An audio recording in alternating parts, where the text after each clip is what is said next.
Hogs in need of a win today after an unexpected loss to Texas A&M Thursday. A lot of things in their favor today. One, they're in Bud Walton. Road woes for everyone last night if you were traveling by car, including me. Road woes for the Hogs, though. Not so much. They shot 61% from the field. I will say it's raining outside. Hopefully the Hogs can make it rain inside. Tip-off about 5 minutes away. Media day ended about 3 hours ago. So, Sully, I guess it's time for me to get the howl out of here. In Jonesboro for the Red Wolves, led the Packers 26-3 going into halftime. In the second half came, and that's where we pick things up. And when you come to North Little Rock, you always find some fun fans, and if your team's playing like the Charging Wildcats, you get FaceTime. Yeah! Can't wait to hear from Coach Bilois. All right, I know you can't wait to get inside now. I know it's kind of cold outside. Hogs scored a season-low 16 points in the first half. Their second lowest point total of the season. Man, a lot of repetition going on here in Jonesboro, and I'm not talking about going back to the GoDaddy.com Bowl 3 years in a row. Two things you probably noticed that's different about this live shot. One, I have a jersey on that says Sully on the front, and it's a number 7 now. Do kids ever get tired of screaming? Well, they might get tired after today. At Dickey Stevens, it was Screaming Kids Day, also known as Kid Heaven. All right, give me your loudest scream right now. All right, thank you. I think my eardrum is busted now. Can you scream with food in your mouth? I guess so. We're gonna have a competition between you and you right here. Okay? Give me your loudest scream first.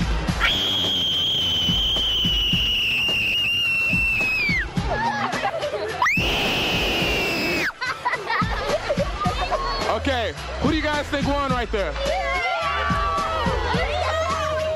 How about Screaming Grown-Ups Day? What's that like? I don't think so. No such thing? I'm pretty sure it's Screaming Grown-Ups Day every day at the house, right? Probably so. And some grown-ups couldn't fake it. Clearly, this isn't just a kids thing. I don't think you guys are allowed to scream. You're not really kids. Do you want to still scream, though? Yeah. All right, go ahead. Ah! Go ahead, let me hear it. I can't scream. At Dickey Stevens, Robert Burton, Channel 7 Sports. Oh boy, I think Bob had a big time. It's almost like Clint was the cure, because these patients seemed to forget their condition when they saw this NFL defensive tackle. You don't have to stand up. You don't have to stand up at all. He wants to. Okay. How you doing, sir?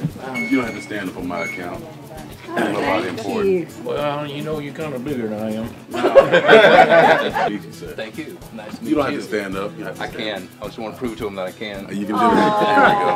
Oh, no, I'm taking. I'm married now. And the roles were sort of reversed today. They made Clint smile more than they did themselves. Thank you so much. Thank you. Oh, one of these ain't a long time ago.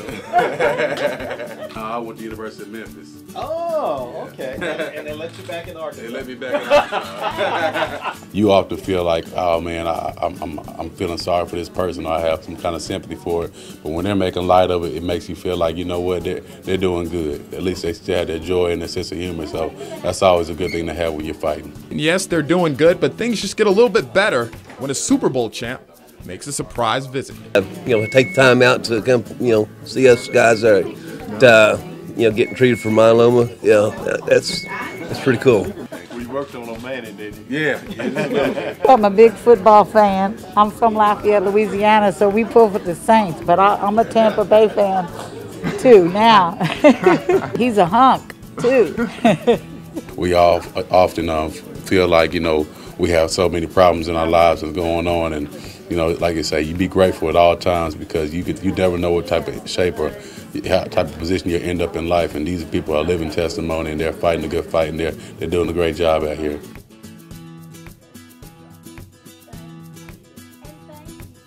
It's a pretty simple question for the Ragin' Cajuns. How bad do you want another shot at an SEC opponent? Just one more chance to say they stole a victory from the nation's best conference. Anytime you get a chance to go into a stadium and play in front of 80,000 fans, and I can imagine they're going to be on the Kool-Aid. They're going to be excited. And let's talk about motivation. A day Hog fans will be hard-pressed to forget Week 2 of last season, a Sun Belt team gets a victory over the Hogs in Little Rock, a 34-31 loss to Louisiana Monroe. And after watching Monroe get the win in Little Rock, you think the Cajuns would say, hey, we can do this too. Not exactly the case. They're going to be totally refocused.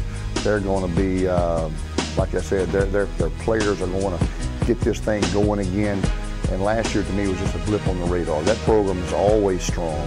They've got a lot of tradition there, and I expect them to come out guns blazing. It was a different situation. They had some things going on and a lot of distractions last year, and that's nothing taken away from Monroe and the game they played against Arkansas last year. But, I mean, it's a new year. They have a brand new coaching staff leading them in a different direction. So, I mean, we're just going in there with our own mindset and trying to execute our game plan. Also a first-year starter at quarterback that they wouldn't dare look past. Yeah, I think Brandon Allen's going to be an exceptional quarterback. He's got the tool set to be, I think, one of the best in the country. You know, we're inexperienced also at some positions, but you know, the only way you get experience is to get experience. And so he's, you know, he's already played, so it's not like this is his first snap he's taken. So it'll be quite a challenge. They've got a lot of good players to go around it.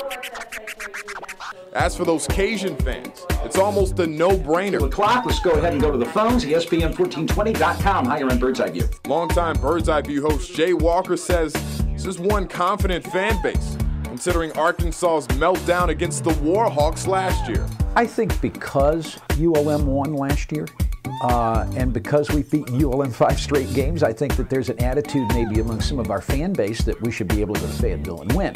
Not to mention last year, the Cajuns traveling to Gainesville and almost taking down the 5th-ranked Florida Gators. Because of the Florida game last year, because Arkansas struggled last year, I think that leads our fan base to believe that this is a winnable football game. Now, they understand that they're going to have to go to Fayetteville. They're going to have to play great football.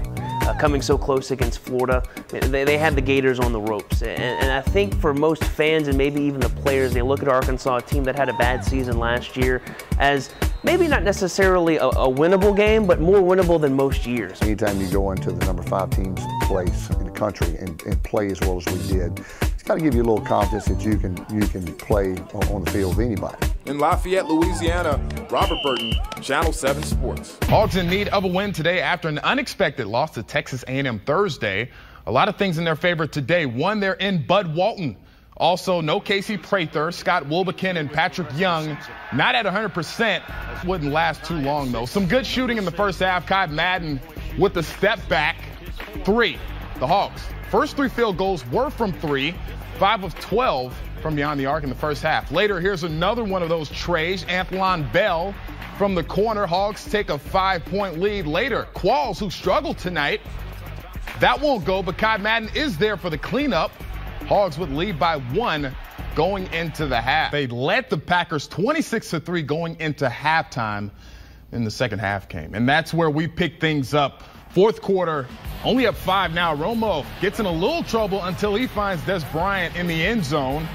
And yes, he does get both feet down. Dallas up 36-24. Green Bay, though, coming right back. Matt Flynn hits James Jones.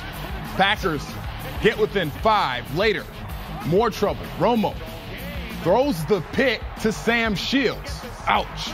It's Green Bay's ball with 2:50 left, and that would lead to an Eddie Lacy touchdown. Packers up 1 after that. You can probably call it Ranger danger today. They were on the verge of being swept by the Blue Jays, and they started this thing off all wrong. The Rangers would trail 4-0. They wouldn't score until Nelson Cruz sends one high to right center field. That ball gets loose, and it's gone. Rangers only trail by 3 now. Then later in the 4th inning, Chris McGinnis, can you say double?